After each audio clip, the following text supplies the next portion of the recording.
Welcome back. ಬೆಂಗಳೂರಿನಲ್ಲಿ rowdy ಶೀಟರ್ಗಳ ಮನೆ ಮೇಲೆ ದಾಳಿಯನ್ನು ಮಾಡಲಾಗಿದೆ. ರಾತ್ರಿ 12ರಿಂದ 3 ಗಂಟೆವರೆಗೆ ರೌಡಿಗಳ ತಪಾಸಣೆ ಮಾಡಲಾಗಿದೆ.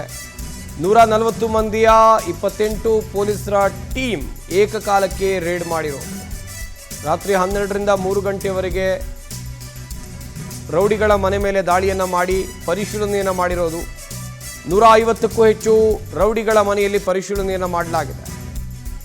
ರೌಡಿ ಶೀಟರ್ಗಳ ಬಳಿಯಲ್ಲಿದ್ದಂಥ ದಾಖಲೆ ಇಲ್ಲದ 13 ವಾಹನ ಜಪ್ತಿ ಮಾಡಲಾಗಿದೆ. ವೈಟ್ಫೀಲ್ಡ್ ಡಿಸಿಪಿ ಸೈದುಲ್ಲಾ ಅಡಾವತ್ ನೇತೃತ್ವದಲ್ಲಿ ತಪಾಸಣೆ ಮಾಡಲಾಗಿದೆ. ವೈಟ್ಫೀಲ್ಡ್, ವರ್ತೂರು, ಮಹದೇವಪುರ, ಕೆಆರ್ಪುರ, ಅವಲಹಳ್ಳಿ ಈ ರೌಡಿ ಶೀಟರ್ಗಳ ಮನೆಯ ವಿಳಾಸ ಪೂರ್ವಾಪರ ವಿಚಾರಿಸಿ ಎಚ್ಚರಿಕೆಯಿಂದ ಇರುವಂತೆ ಸೂಚನೆಯನ್ನು ಕೂಡ ಕೊಡಲಾಗಿದೆ. ಅಪರಾಧ ಹಿನ್ನೆಲೆಯುಳ್ಳ ರೌಡಿಗಳ ಮನೆ ಮೇಲೆ ದಾಳಿಯಾಗಿರೋದು. ಅಪರಾಧ ಪ್ರಕರಣದಲ್ಲಿ ಭಾಗಿಯಾಗದಂತೆ ಎಚ್ಚರಿಕೆಯನ್ನು ಕೊಟ್ಟಿದ್ದಾರೆ.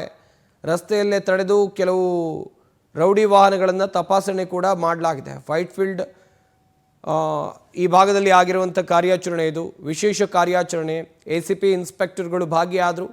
ಹಾಗೆಯೇ ಅಲ್ಲಿ ಒಂದಷ್ಟು ರೌಡಿ ಶೀಟರ್ಗಳ ವಿಚಾರಣೆ ಕೂಡ ಆಗಿದೆ.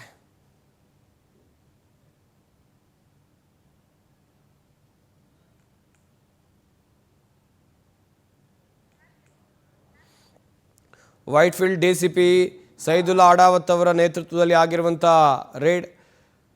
ರೌಡಿಗಳ ಮನೆಗೆ ತೆರಳಿ ಪೊಲೀಸರು ಅಲ್ಲಿ ಪರಿಶೀಲನೆ ನಡೆಸುವಂಥ ಕೆಲಸವನ್ನು ಕೂಡ ಮಾಡಿದ್ದಾರೆ. ಈ ಬಗ್ಗೆ ಇನ್ನಷ್ಟು ಮಾಹಿತಿಯನ್ನು ಕೊಡ್ತಾರೆ ನಮ್ಮ ಪ್ರತಿನಿಧಿ ವೆಂಕಟೇಶ್. ನೇರ ಸಂಪರ್ಕದಲ್ಲಿ ಜಾಯ್ನ್ ಆಗ್ತಾ ಇದ್ದಾರೆ. ವೆಂಕಟೇಶ, ರಾತ್ರಿ ಸಂದರ್ಭದಲ್ಲಿ ಪೊಲೀಸರು ನಡೆಸಿರುವಂಥ ಕಾರ್ಯಾಚರಣೆ, ಹಾಗೆಯೇ ಯಾವೆಲ್ಲ ರೌಡಿಗಳ ನಿವಾಸಕ್ಕೆ ಪೊಲೀಸರು ಭೇಟಿ ಕೊಟ್ಟಿದ್ದಾರೆ? ಓಕೆ, ಮತ್ತೊಮ್ಮೆ ಸಂಪರ್ಕ ಮಾಡುವಂಥ ಪ್ರಯತ್ನವನ್ನು ಮಾಡ್ತೀವಿ. ಒಟ್ಟಿನಲ್ಲಿ 150ಕ್ಕೂ ಹೆಚ್ಚು ರೌಡಿ ಶೀಟರ್ಗಳ ಮನೆಯಲ್ಲಿ ಪರಿಶೀಲನೆ ಆಗಿದೆ ಎನ್ನುವಂಥ ಮಾಹಿತಿ ಸಿಕ್ಕಿದೆ. ಹಾಗೆಯೇ ಅಲ್ಲಿ ಮನೆಗಳಿಗೆ ತೆರಳಿ ವಾರ್ನಿಂಗನ್ನು ಕೊಟ್ಟಿದ್ದಾರೆ. ಇನ್ನು ಮುಂದೆ ಅಪರಾಧ ಚಟುವಟಿಕೆಯಲ್ಲಿ ಭಾಗಿ ಆಗಬಾರ್ದು ಎನ್ನುವಂಥ ನಿಟ್ಟಿನಲ್ಲೂ ಕೂಡ ಸೂಚನೆಯನ್ನು ಪೊಲೀಸರು ಕೊಟ್ಟಿರೋದು. ಮತ್ತೊಮ್ಮೆ ಸಂಪರ್ಕಕ್ಕೆ ಸಿಗ್ತಾ ಇದ್ದಾರೆ ನಮ್ಮ ಪ್ರತಿನಿಧಿ ವೆಂಕಟೇಶ್, ಈಗಾಗಲೇ ರೌಡಿಗಳ ಮನೆಗಳಿಗೆ ತೆರಳಿ ಪೊಲೀಸರು ಸೂಚನೆಯನ್ನು ಕೊಟ್ಟಿರೋದು.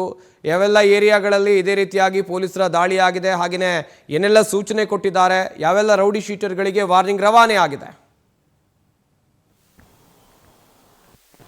ಸಂಪತ್, ವೈಟ್ಫೀಲ್ಡ್ ವಿಭಾಗದಲ್ಲಿ ನಿನ್ನೆ ತಡರಾತ್ರಿ 12 ಗಂಟೆಯಿಂದ ಬೆಳಗಿನ ಜಾವ 3 ಗಂಟೆವರೆಗೂ ಕೂಡ ರೌಡಿ ಶೀಟರ್ಗಳ ಮನೆ ದಾಳಿಯನ್ನು ಮಾಡಿ ಅವರಿಗೆ ತಿಳುವಳಿಕೆ ಹೇಳುವ ಮೂಲಕವಾಗಿ ಅಪರಾಧ ಚಟುವಟಿಕೆಗಳಲ್ಲಿ ಭಾಗಿಯಾಗದಂತೆ ಮತ್ತು ಒಳ್ಳೆಯ ಜೀವನವನ್ನು ನಡೆಸೋದಕ್ಕೂ ಕೂಡ ಯಾವ ರೀತಿಯಾಗಿ ನಡ್ಕೊಳ್ಬೇಕು ಅನ್ನೋದ್ರ ಬಗ್ಗೆ ಕೂಡ ಒಂದು ಎಚ್ಚರಿಕೆಯನ್ನು ಕೊಟ್ಟರು. ಕೆಲವೊಂದು ನಟೋರಿಯಸ್ ರೌಡಿಗಳಿಗೆ ಕೂಡ ಪೊಲೀಸರು ತಮ್ಮದೇ ಆದ ಸ್ಟೈಲ್ನಲ್ಲಿ ಒಂದು ಎಚ್ಚರಿಕೆಯನ್ನು ಕೊಡುವ ಮೂಲಕ ಈ ಕಾರ್ಯಾಚರಣೆಯನ್ನು ಮಾಡಿದ್ದಾರೆ. ಸುಮಾರು 28 ತಂಡಗಳು 140 ಪೊಲೀಸರ ಒಟ್ಟು ಕಾರ್ಯಾಚರಣೆಯಲ್ಲಿ ಭಾಗಿಯಾಗಿದ್ದು ಸುಮಾರು 13 ಬೈಕ್ಗಳನ್ನು ಕೂಡ ಜಪ್ತಿ ಮಾಡಿದ್ದಾರೆ. ಅಂದರೆ ದಾಖಲೆಗಳಿಲ್ಲದೆ ರಸ್ತೆಯಲ್ಲಿ ಮಧ್ಯರಾತ್ರಿಯಲ್ಲಿ ಓಡಾಡ್ತಿದ್ದಂಥ ಬೈಕ್ಗಳನ್ನು ತಡೆದು ಪರಿಶೀಲನೆಯನ್ನು ಮಾಡಿದ್ದಾರೆ ಮತ್ತು ಎಚ್ಚರಿಕೆಯನ್ನು ಕೂಡ ಕೊಟ್ಟಿರುವಂತಹದ್ದು.